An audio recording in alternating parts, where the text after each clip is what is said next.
the stellar shining figure like a Lufo now in that Genji, but he's always there when his team needs him.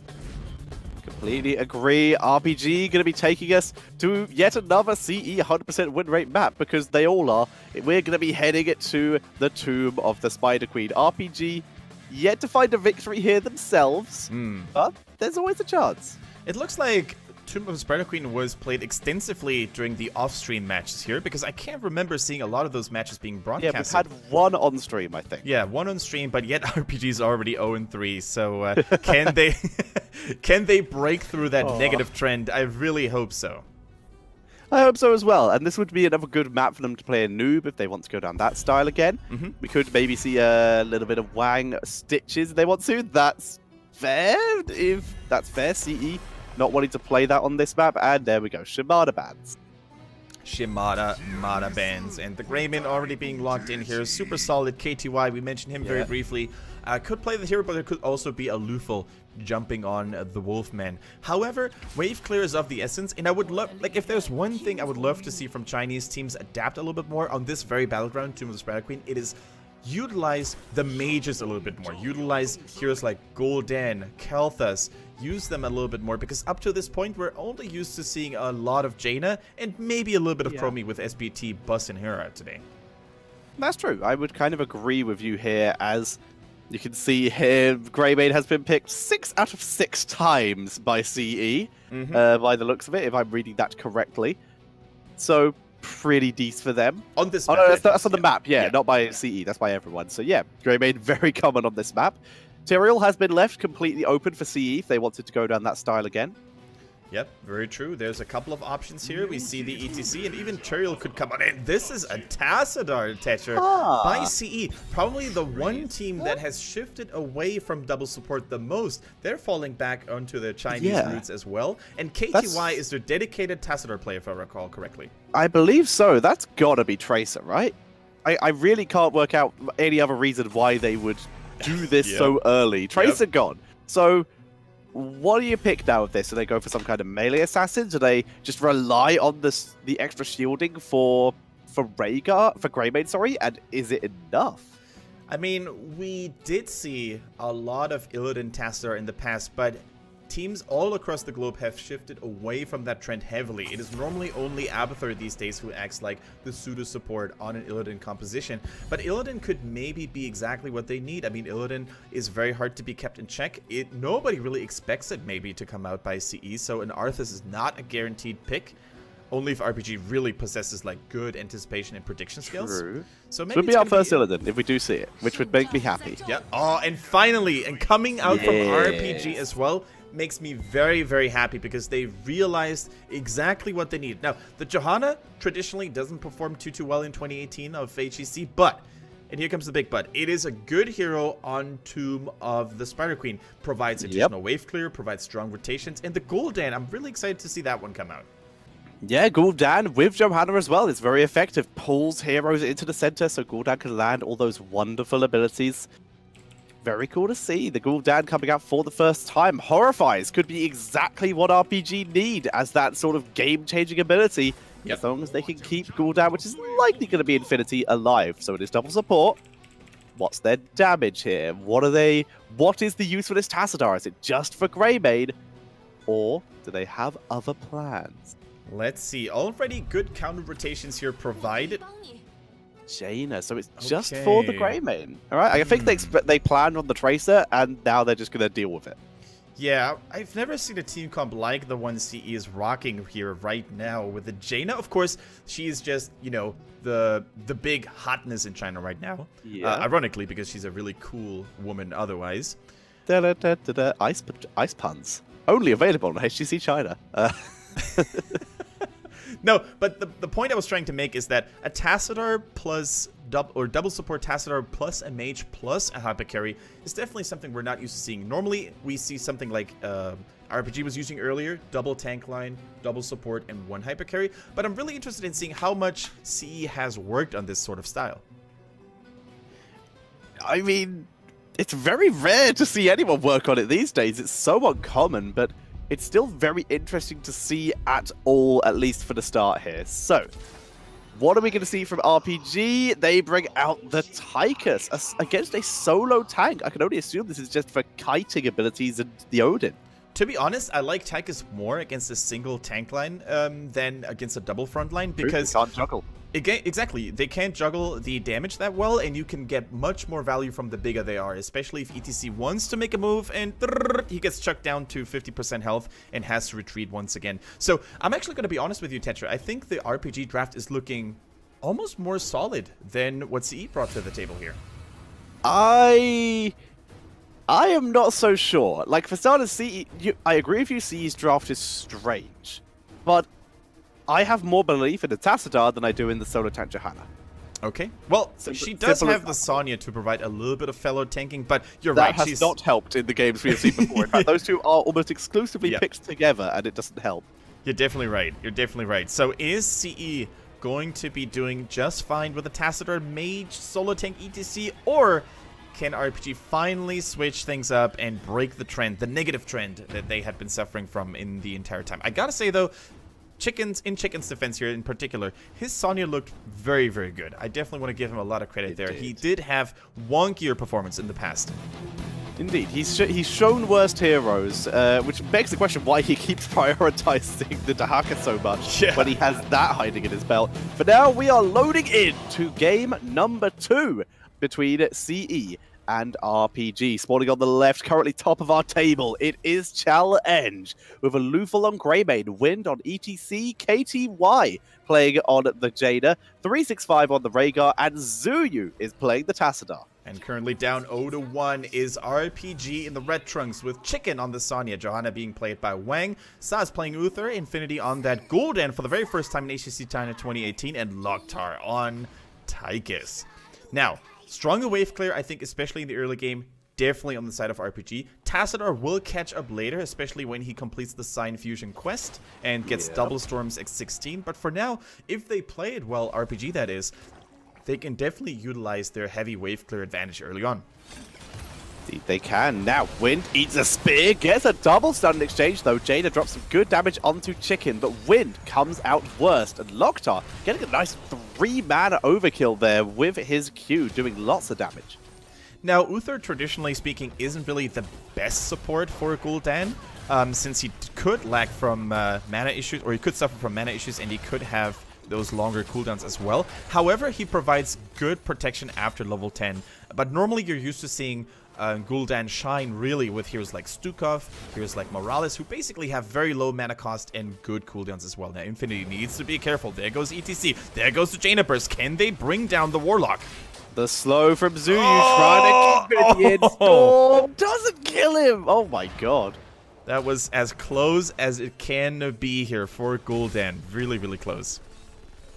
Indeed, it was. Luckily, though, they were able to, he was able to escape as we see this mercenary camp being raided by CE. Alright, mercenaries coming through here. Chicken makes it alive, makes it out alive as well. Zuyu providing shields now on Alufo. And Alufo, I'm really excited to see his first Greymane game on camera, because up to this point, we almost... Oh, wait, did we actually see one in the early stages, or was it always Genji? On what hero, sorry? His Greymane? Yeah, we did see a Greymane. We did see one Alufo Greymane game? Okay. Yes. My mistake then. Definitely saw that. We saw a Hanzo, we saw a Greymane, and we saw Genji. Here we go. So in terms of builds, we don't really see too many surprising elements. Gul'dan going for the Echo Corruption. Sometimes we see Gul'dan players switch it up and go for the Fellflame build, especially on Braxis holdout, which we have yet to see in China, by the way. True. Rest in peace, Praxis. We miss you very much. Although there is also Warhead, which is less missed. As we do see the double Wolf build coming in for Rhaegar and Jaina. Not going with the standard Q-based build. Now, Ken, what are the benefits of the particular build Jaina's gone for? So, especially mana regeneration is going to be really huge with the Arcane Brilliance here at level 4 for Jaina. That means whenever she attacks a target currently affected by her Frost Chill, she's going to get a little bit of mana back. And that is very useful, especially in those rotations on Tomb of the Spider Queen. So mostly teams will start losing rotations and will take a lot of damage in the buildings in consequence is when they're forced to either go back entirely to the Halls of Storms, or if they're going to have to use healing fountains all the time. Yeah, and that's going to be even easier for Jada to land those hits for the Arcane Intellect due to the fact she has Lingering Chill at level 1. So this is the idea of the build, just constantly be getting mana, constantly be doing damage without having to rely on just poking down an individual hero, which you're only really going to be hitting Sonya and Johanna when you're against this kind of comp. Yeah, very true. There's another talent called Fingers of Frost that also gives you a little bit of mana regeneration, but it's a little bit more unreliable because it also causes you to be dependent on healing globes. Now, healing globes can be obtained here on this battleground more quickly than on some of the others, but still, I like the safe build. Oh, hold a minute. Alufal going in deep here behind enemy lines. Too deep. Where are you going to run to, Alufal? Oh, shield is good. He is actually making it all the way around. Zuyu coming to help. Sars trying to chase him down. He does not have the Holy Shock build, though, so he is unable to chase Greymane to his death. Yeah, I definitely saw Alufal die there.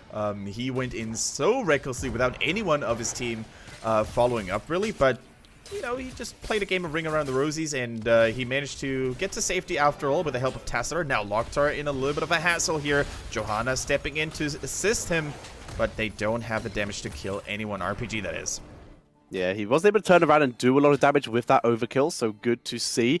And I really hope this is not going to be a theme we see from Alufal. He's been playing heroes who have been doing very well in the backline, but we need to hope he doesn't get too overconfident due to the success. Infinity drains through Wind, keeping himself alive, but he's running out of mana, healing, and everything else. He still makes it out, though. The consume health here by Gul'dan, really consume soul, excuse me, coming in really handily here, using a minion to pop up his health a little bit more, and that was so close. In this case, actually, Uther was Gul'dan's best friend here. Because of the extra armor he provided, he could drain his health back to almost full here and refuse to die. Chicken now, tunnel visioning in. There was only one more choice for him to make, and that is stick with it all the way until the end. But he didn't make it in time. But maybe his sacrifice was in vain. Maybe it bought enough time for his teammates to get the first turn in. But now we see the consistent denial by Zuyu here with his extra range at level 7. Wind has gone strong damage. A full corruption, giving not only a huge amount of damage over to Infinity, but a lot of stacks as well. Yeah, a lot of stacks here. Really well done. We see the level 7 ability power coming in for Gul'dan as well. Hunger for power. Hunger for power. He takes a little bit reduced healing by Uther now, which is fine because he's not going to get healed by Uther 24/7 anyways, but his abilities are going to hit a lot harder as a result. And it is actually CE who snuck their way in and delivered the first gem turn, and nice stalling, especially by Tassadar there. Chicken taking a bit of a longer escape route due to the positioning of Wind, but Wind will find Chicken. There's the Whirlwind, keeping him in the Side Storm. Very effective, but they're not able to finish the job. So far, only 1 kill in the 6-minute game. Yeah, definitely true. I mean, Tassadar Zuyu, by the way, playing the Tassadar, not KTY, took a lot of damage, was forced to go back, but in the meantime, we can see how much pressure is being applied on the top, in the middle, and in the bottom here as well. We see those towers taken out very quickly. Johanna doing a good job frontlining. Who died? Sonya has somehow fallen. Chicken is not having the best of his games. Yeah, there we go. KTY proving to be quite the menace once again. Loktar, in the meantime, is holding strong in the bottom, but the force wall, he needs to be very careful. Look at the top lane. KTY is coming in with a flank. Here goes the water, Ellie. The water elemental dropping the slows. Good luck escaping. Here. Loktar trying to dance around the tower, realizes he's out of ways to escape, and will go down. And Tassadar gets out just before the last minion falls. Yeah, that was the best case scenario for any water elemental plays. You catch an isolated target, you have a buddy to assist you, and from there on, it's just a question of time until the permanent slows by the water elemental are going to catch somebody like Tychus, who doesn't really have a long distance engage. And keep in mind that a water elemental moves faster than any hero with basic attack movement speed, excuse me. So even if you have a nice mobility tool to escape, it's eventually going to catch up to you and allow Jaina to take you down. Yeah, it's scary. Much like real water, it's really hard to stop it, as it does actually. It does chase you down and slows you repeatedly with that lingering chill. Alright, in the meantime, I think it is time for CE to get another pain, and things could go from bad to worse if Infinity gets caught. The main wave clear source, he is needed to defend against the upcoming onslaught here. Good grenade over the wall using quarterback here, but it's not enough to keep CE at bay. And look at that perfect synchrony as well. 365 going in for the mercenary camp exactly when they need it in the middle. And they could actually run down middle now with the help of that spell armor aura. They'd have to be careful, though, as level 20 is now available for RPG. We have Wrath of the Berserker, we have the Blessed Shield, the Commandeer Odin, a uncomfortable amount of holding by Gul'dan. We have Divine Storm coming in from Uther here. No Divine Shield, he's trusting in on that Guardian of Ancient Kings he took at level 4, and there, thank God, is that horrifying. And there we go, Johanna. Wang trying to go with a flank here. We see the Divine Storm almost killing Wind here. One more auto attack by the Odin would have been enough. Horrify was used. This has been the game of near kills so far, as the Force was used, zoning Loktar away from an escape route, but they drop a huge amount of damage onto Zuyu. No deaths in this fight, but a solid defense. But guess who's back? Stage dive, but misses the power slide. Yeah, just barely missing it, and that could actually cost him a lot of health here. But Wind once again making it out alive, and is now Infinity, who's dangerously low on health. No more minions to sap from with his level 4 town, so he's going to have to go all the way back to the base. And he shall do so, healing himself back up. Fountain's taken out. Looks like CE still want to try and make some kind of play. They know that the heroics have been burned by RPG, but RPG not willing to let them grab anything. A beautiful power slide. Loktar dashing through and gets out. Gets out, but at what cost? He can't participate in that fight anymore. Never mind, the quarterback hitting the home run. He dies, though, due to a cocktail. Infinity is very low in the back. Chicken is trapped behind the force wall, and the chase gets punished. It's a 2-for-1 in favor of CE, unless, yep, you can't iron skin a force wall, as we see Wang going down too. All right. That came at a pretty expensive cost here for RPG. They lost 3 members. They took out the the Greymane.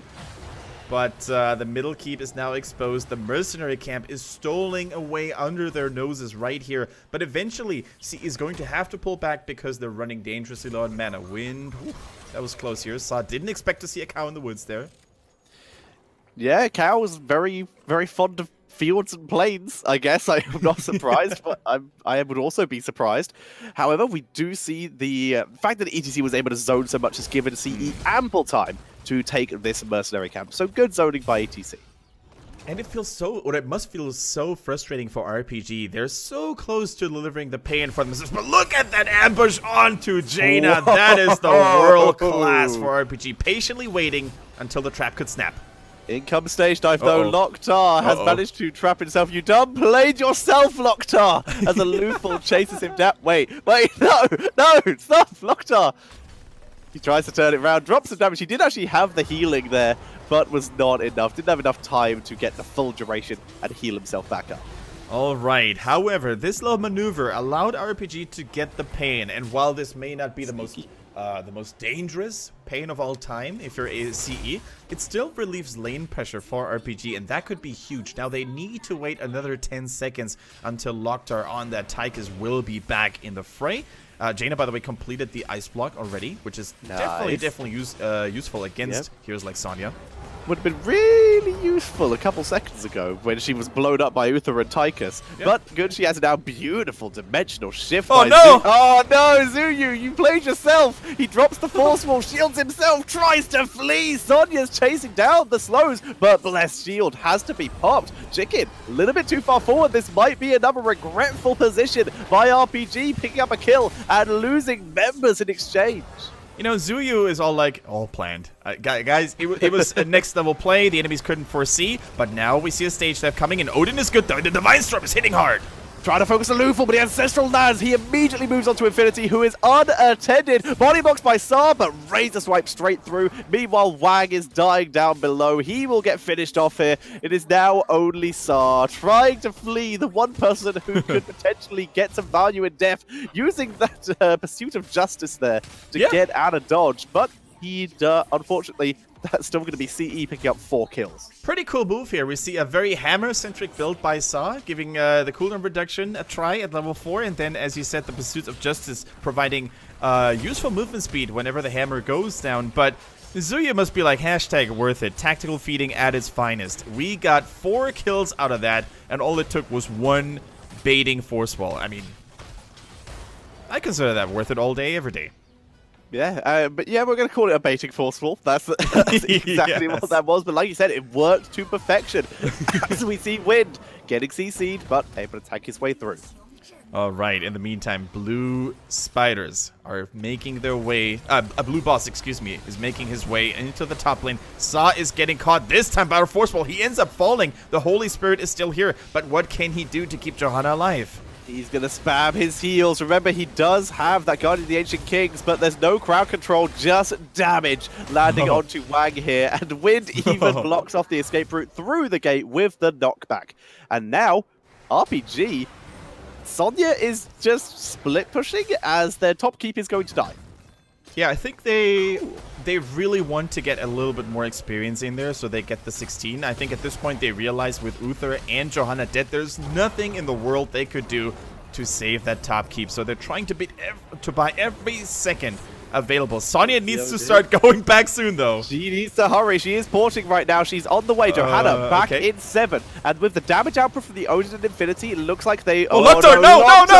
Loktar, no! The aggressive dash. The armor keeps him alive, though. Guardian of the Ancient Kings. But he will finally drop down here to the face melt. Jada is surviving the engage by Chicken as well, thanks to that nice book. Beautiful Ancestral. Alufal will be the one to fall here. Chicken will die in exchange. Wow, actually nice Divine Storm. It's up to Infinity at this point to try and save the game with his damage output, but 365 is still healing up the members of CE. Infinity keeps it up. It is enough to force back CE eventually, and that beautiful, beautiful Divine Storm by Uther actually bought enough time for Infinity to wreak absolute havoc onto CE. Keep in mind, though, 81 gems still in the bank. They didn't lose a lot of them, despite the fact that Greymane was falling here. But, yeah... If Loktar doesn't really overestimate the amount of mobility he has there and doesn't jump into the stun and into the hurricane provided by the boss, they could have maybe actually held a little bit better. But as it is, still a good hold by RPG. That's exactly what they needed.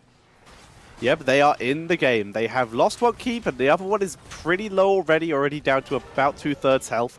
But they're still in the game, and that's the important bit. They have combat mechanics, a good Horrify, good Divine Storm. These are the things that they need in order to try and turn this game around. All right, an aggressive dash once again by Loktar, immediately punished by the force wall. Good heal, Guardian Ancient King's value, 50 armor onto Loktar, but it's not enough. He is destroyed, and the Horrify, not even enough to kill off Wind here. And RPG, very similar to last game, we're looking so good, but then one moment it all collapses down. However, Infinity once again trying to turn it round with his own damage as Chicken distracts the backline. Infinity is doing work. Wang looking to finish off KTY here. Yeah, Mini Blink. And there's a force wall. The damage for Infinity, not enough. Go for the throw to Lufal, picks up the kill. I mean, the amount of times Wind was close to dying here in this game was just unheard of. Like, at this point, RPG must be like, can this cow even die? Is that, are we still dreaming, or is that actually a reality? But for now, it won't really matter anyways. Jaina is still not here, but it doesn't really matter anymore. RPG only now is Taika's respawning, but the core goes down 40%. 30, 20, and CE defends their pole position in HGC China with a flawless 6-0 record. Nicely done by CE, really putting on a show for everyone at the moment, winning everything. And the fact is, though, that was the strongest RPG we have seen so far, but it's not even close to the current CE. Yeah, it's so sad for both Beyond the Game and RPG that against the tip top of the table, they had their strongest showing yet, but in the end, it was still not enough to come out on top here. But definitely a good showing and some really nice drafting adjustment there in Game 2, because I think they had what it takes to win the game in theory.